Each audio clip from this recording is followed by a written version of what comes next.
नमस्कार विद्यार्थियों। Rishikul online school में आप सभी का स्वागत है। बच्चों, आज हम अपनी हिंदी कक्षा में व्याकरण पाठ वाक्य के विषय में चर्चा करेंगे। तो बच्चों, सबसे पहले बात करते हैं कि वाक्य होता क्या है। बच्चों, अपने मन के भाव और विचार प्रकट करने के लिए हम भाषा का सहारा लेते हैं और वाक्यों के रूप में उसे प्रकट करते हैं।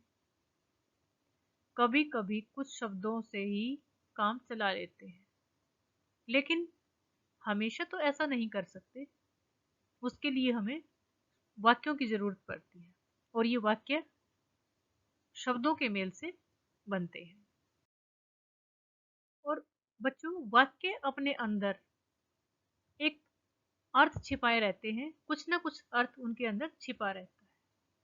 कहने का मतलब यह है कि अर्थ की पूर्ण अभिव्यक्ति के लिए इन शब्दों को एक व्यवस्थित क्रम में रखा जाता है, एक व्याकरणिक नियम के अनुसार इन्हें लिखा जाता है, तभी एक वाक्य पूर्ण कहलाता है। इस तरह सार्थक शब्दों का ऐसा व्यवस्थित समूह जो पूरा आशय प्रकट करता है, पूरा पूरा अर्थ प्रकट करता है, उसे वाक्य कहते हैं।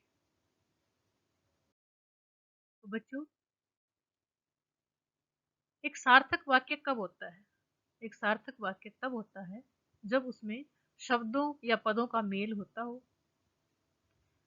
वह वाक्य पूर्ण हो, स्वतंत्र हो और वक्ता की कही बात का आशय प्रकट करता हो।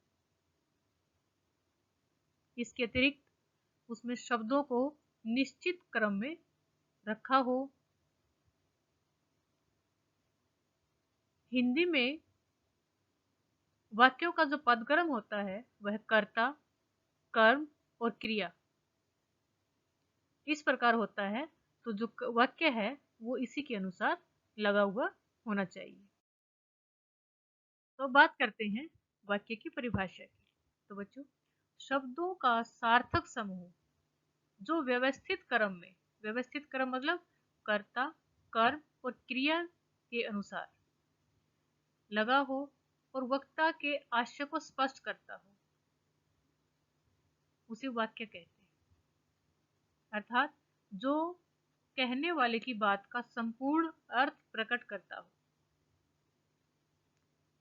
जैसे राधा गाना गाएगी, राधा कर्ता, गाना कर्म और गाएगी क्रिया।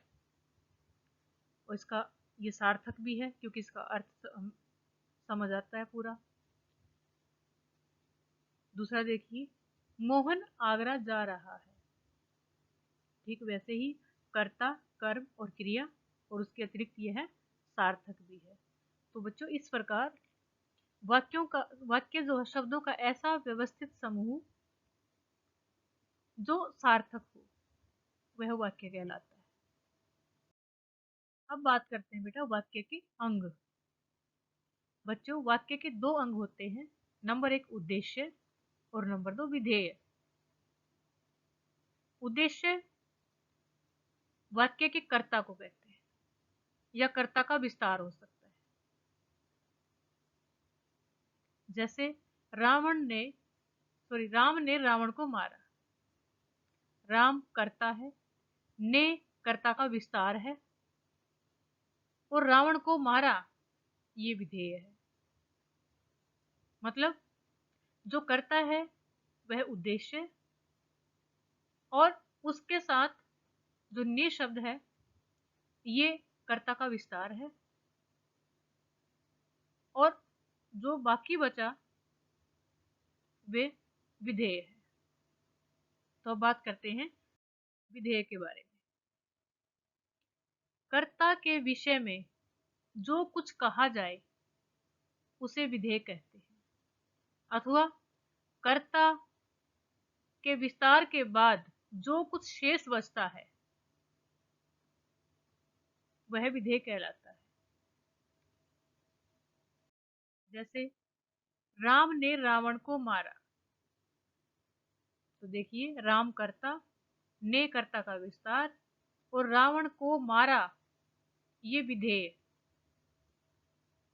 कर्ता और कर्ता के विस्तार के बाद जो भी वाक्य में पद बसते हैं वो विधेय कहलाते हैं।